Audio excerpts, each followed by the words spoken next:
We saw what happened this week in Washington. How do you change the tone as Vice President, as number 2?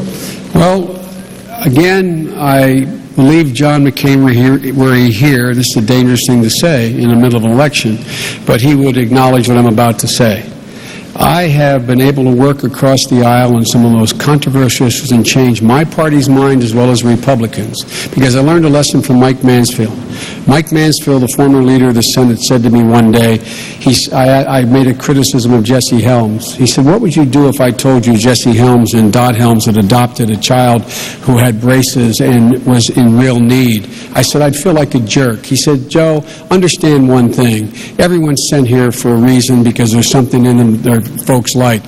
Don't question their motive. I have never, since that moment in my first year, questioned the motive of another member of the Congress or Senate with whom I've disagreed. I've questioned their judgment. I think that's why I have the respect I have and been able to work as well as I've been able to have work in the United States Senate. That's the fundamental change Barack Obama and I will bring to this party, not questioning other people's motives. Governor. You do what I did as governor, and you appoint people regardless of party affiliation, Democrats, Independents, Republicans. You walk the walk. You don't just talk the talk.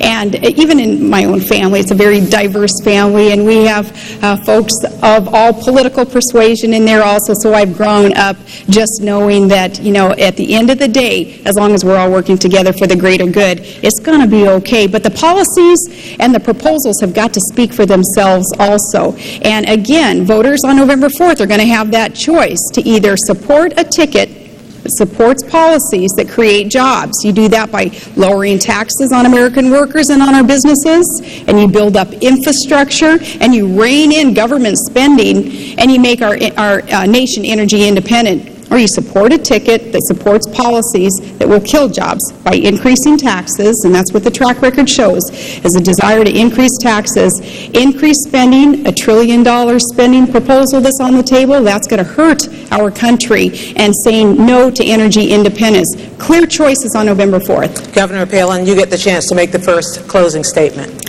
Well, again, Gwen, I do want to thank you and the Commission. This is such an honor for me.